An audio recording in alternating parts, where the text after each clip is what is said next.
একটু খেয়াল করে দেখেছেন আমাদের চারপাশের পরিবেশটা দিন দিন কেমন যেন অদ্ভুত হয়ে যাচ্ছে। বাহ্যিকভাবে আমাদের জীবন অনেক সহজ হয়েছে, পকেটে দামি ফোন এসেছে, ইন্টারনেটের কারণে পুরো পৃথিবী হাতের মুঠোয়।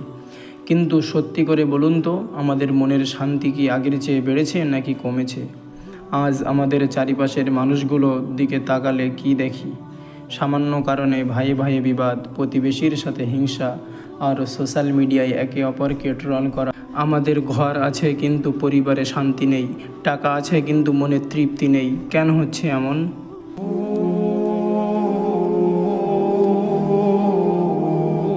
এর সবচেয়ে বড় কারণ হলো আমরা নিজেদের ভেতরের চেয়ে বাইরের চাকচিক্যকে বেশি গুরুত্ব দিচ্ছি। আমরা সারাদিন সোশ্যাল মিডিয়ায় স্ক্রল করে অন্যের সুখে ভরা জীবন দেখছি, আর নিজের জীবনের সাথে তুলনা করে ভেতরে ভেতরে শেষ হয়ে যাচ্ছি। আমাদের মনে বাসা বাঁধছে হিংসা, লোভ আর চরম অসন্তুষ্টি। অথচ রাসূলুল্লাহ সাল্লাল্লাহু আলাইহি ওয়াসাল্লাম আজ থেকে 14 শতকেরও বেশি সময় আগে আমাদের সতর্ক করেছিলেন। তিনি বলেছিলেন, তোমরা হিংসা থেকে বেঁচে থাকো, কারণ আগুন যেমন কাঠকে পুড়িয়ে ছাই করে দেয়, হিংসা তেমনি মানুষের নেক আমলগুলো পুড়িয়ে ধ্বংস করে দেয়। আজ আমাদের সমাজটা এমন হয়ে গেছে যে কেউ কারো ভালো সইতেই পারে না। গীবত বা পরনিন্দা করাটা এখন আমাদের প্রতিদিনের বিনোদন হয়ে দাঁড়িয়েছে। আমরা ভুলে গেছি পবিত্র কোরআনে আল্লাহ তাআলা গীবত করাকে নিজের মৃত ভাইয়ের গোশত খাওয়ার মতো জঘন্য অপরাধের সাথে তুলনা করেছেন। ভাই ও বোনেরা, চারপাশের এই অশান্ত পরিবেশকে যদি আমরা বদলাতে চাই, তবে শুরুটা সমাজ থেকে নয়, শুরুটা করতে হবে নিজেকে দিয়ে। আমরা সারাক্ষণ অন্যের দোষ খুঁজি, অমুক মানুষটা খারাপ, সমাজটা নষ্ট হয়ে গেছে, কিন্তু আমি নিজে কতটা ভালো হয়েছি। রাসূলুল্লাহ সাল্লাল্লাহু আলাইহি ওয়াসাল্লাম একটি চমৎকার সূত্র শিখিয়ে দিয়েছেন, যা আমাদের এই মানসিক অশান্তি থেকে মুক্তি দিতে পারে।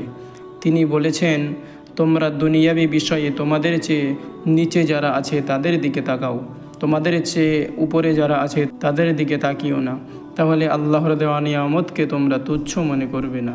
আজ আপনার যা আছে তা নিয়েই আলহামদুলিল্লাহ বলতে শিখুন। অন্যের দামি গাড়ি, দামি ফোন বা সুন্দর লাইফস্টাইল দেখে নিজের শান্তি নষ্ট করবেন না। মনে রাখবেন, আল্লাহ আপনার যা দিয়েছেন সেটাই ওই মুহূর্তে আপনার জন্য পারফেক্ট। তাহলে এই ফিতনার যুগে, এই অশান্ত পরিবেশে নিজের মনকে শান্ত রাখার উপায় কি? প্রথমত, স্ক্রিনের দুনিয়া থেকে একটু বিরতি নিন। 24 ঘন্টার মধ্যে কিছুটা সময় নিজের জন্য, নিজের রবের জন্য রাখুন। প্রতিদিন অন্তত 10টি মিনিট মোবাইলটা দূরে সরিয়ে রেখে শান্ত হয়ে বসুন, আল্লাহর জিকির করুন, দরুদ শরীফ পড়ুন। দ্বিতীয়ত, মানুষকে ক্ষমা করতে শিখুন। বর্তমান সমাজে মানুষের অহংকার এত বেড়ে গেছে যে কেউ কাউকে ছাড় দিতে চায় না। কিন্তু কোরআন আমাদের শেখায়, যারা রাগকে সংবরণ করে এবং মানুষকে ক্ষমা করে, আল্লাহ সৎ কর্মশীলদের ভালোবাসেন। কেউ আপনার সাথে অন্যায় করলে আল্লাহর ওয়াস্তে তাকে ক্ষমা করে দিন। দেখবেন আপনার বুকের ভিতরে ভারী পাথরটা এক নিমিষেই হালকা হয়ে যাবে।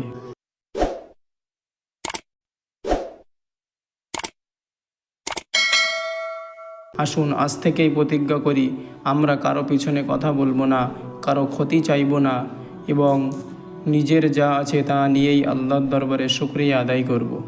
মহান আল্লাহ তাআলা আমাদের এই অশান্ত সমাজকে শান্তির একটি দ্বীপ হিসাবে কবুল করুন। আমাদের অন্তরগুলোকে হিংসা ও অহংকার থেকে পবিত্র রাখুন। সকলে লাইক, কমেন্ট অ্যান্ড সাবস্ক্রাইব করতে ভুলবেন না।